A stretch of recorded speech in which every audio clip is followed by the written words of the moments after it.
Зәйтүн майы европалық зәйтүн жемістерден алынатын өсімдік майы. Гректер оны өмір, денсаулық, береке ағашынан шыққан май деп айтқан. Зәйтүн майы ерте кезден бері өзінің пайдалы қасиеттерімен белгілі. Халықта сүйік алтын деген атпен танымал май ежелгі заманнан бастап медицинада, дене, шаш күтімінде, ас даярлауда және күнделікті тұрмыста кеңінен қолданылып келе жатыр. Зәйтүнді пайдалы ететін оның моноқанықпаған майлары. Оны тағамды қуыруда, табиғи күйінде де қорықпастан пайдалануға болады. Зәйтүн майын тұрақты түрде пайдалану ас қорыту жүйесі қалыпқа түсіріп, холестерин дәрежесін төмендетіп, жүрек қан тамыр ауруларының алдын алады. Зәйтүн майы тамақ өнеркәсібінде ғана емес, косметика жасау саласында да үлкен сұранысқа ие. Тері күтіміне тигізер көмегі көп. Зәйтүн құрамындағы А, Е, В, Д, К дәрумендері нағыз сұлулық бұлағы іспеттес. Зәйтүн майы теріні жұмсартып қоректендіреді. Әсіресе құрғақ тері үшін ол таптырмас ем. Ылғалды ұзақ уақыт ұстап тұрады. Тері жасушаларының қайта қалпына келуіне себепші болып, әжімдердің алдын алады. Зәйтүн майы европалық зәйтүн өсімдіктерден алынатын өсімдік майы. Ол адамның денсаулығына пайдалы және мидың жұмысын жақсартады. Сондай-ақ жерорта теңізінің асханасында зәйтүн майы жақсы қолданылады. Зәйтүннің құрамында ас қорытуды жақсартуға көмектесетін диеталық талшықтар бар. Асқазан ішек жолында іс жүргізетін дәрі ретінде, сондай-ақ ішек бактерияларын қоректік заттармен қамтамасыз ететін пребиотиктер ретінде ас қорытуға, иммунитетті арттыруға, қандағы қант деңгейін бақылауға және ішектегі патогендермен күреседі. Зәйтүн майы ас қорыту және ішектегі бактериялардың көбеюіне мүмкіндік бермей, ішектің жағдайын жақсартады. Айта кетерлігі, зәйтүн майы ерте қартаюдың алдын алып, қатерлі ісік қаупін азайтуға көмектесіп, бауырдың зақымдануынан сақтайды. Зәйтүн майы антиоксиданттың, дәрумендердің, минералдардың пайдалы полиқанықпаған май қышқылдарының құнды көзі. Жүрек қан жүйесінің жұмысын жақсартады. Қандағы нашар холестериннің деңгейін төмендетеді. Иммунитетті нығайтады. Ми мен басқа органдардың жұмысын жақсартады. Жасартатын қасиетке ие. Денені тонуста ұстауға көмектеседі. Сондай-ақ басқа да көптеген пайдалы қасиеттерге ие. Табиғи зәйтүн майында адам денсаулығына аса пайдалы омега-3, омега-6 майлармен қатар Е, А, К және В тобындағы дәрумендер бар. Зәйтүн майы дұрыс сақталған болса, оның жарамдылық мерзімі ұзарып, құрамындағы пайдалы заттары да арта түседі.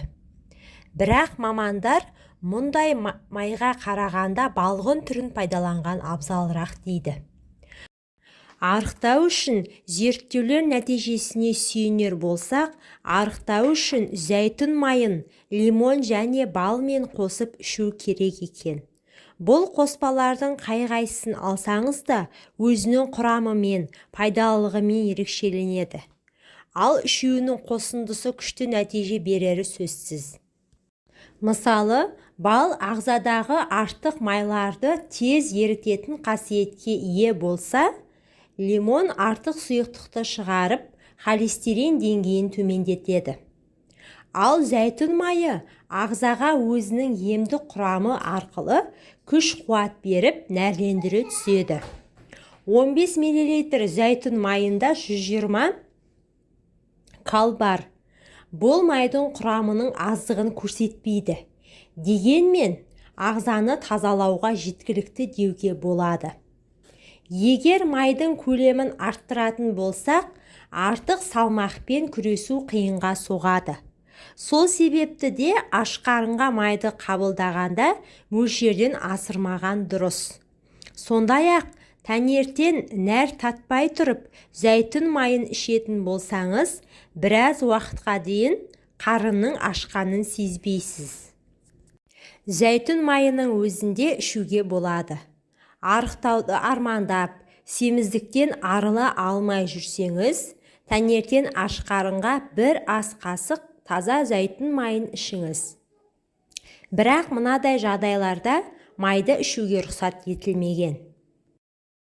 Асқазан ішек жолдары ауруларында, өт қабы, бауыр ауруларында, асқазан жарасында, асқазанның созылмалы әрі ауыр ауруларында қолданбаған дұрыс. Егер де зәйтүн майын ішкеннен кейін қандай да бір жайсыздықты сезетін болсаңыз, ары қарай қабылдамаған абзал. Өйткені көп мөлшерде қабылдаған зәйтүн майы асқазан органдарына ауырлық түсіріп, бауырдың жұмысын нашарлатуы мүмкін. Зәйтүн майын таңертеңгі уақытта қабылдаудың сыры неде? Біріншіден, азанғы уақытта адам ағзасы пайдалы заттарды жақсы сіңіреді. Сонымен қатар, бұл күні бойы зат алмасу жүйесінің жақсы жұмыс істеуіне себеп болады. Бұдан бөлек, ағзаның тазаруына да айтарлықтай үлес қосады. Арықтағысы келетіндер үшін зәйтүн майын қабылдағаннан кейін қарын тез ашпайтындығымен пайдалы болмақ. Сол себепті де бұл майды арықтау үшін пайдаланады. Қарсы көрсетілімдері болмаса, зәйтүн майының пайдасы өте көп. Зәйтүн майы мен айранды араластырып ішу ішек жұмысын жақсартып, бауырды тазалайды. Ол үшін 200 мл айранға 1 шай қасық зәйтүн майын қосып, микротолқынды пешке салып, жылытып аласыз. Сөйтіп, осы араласпаны күніне 1 реттен 3 апта бойы ішу ұсынылады. Зәйтүн майының жағымсыз дәмін цитрусты жемістер баса алады. Мысалы, грейпфрут, лимон, апельсин айтуға болады. Осы жемістердің бірінің шырынын сығып, зәйтүн майымен бірдей көлемде алып араластырасыз. Дайын қоспаны іше беруге болады. Мұндай араласпаны салатқа қосып жеуге де болатындығын естеріңізге саламын. Назарларыңызға рахмет, пайдаларыңызға жарасын. Менің арнама тіркеліп, видеоға лайк басып кетуді ұмытпаңыздар.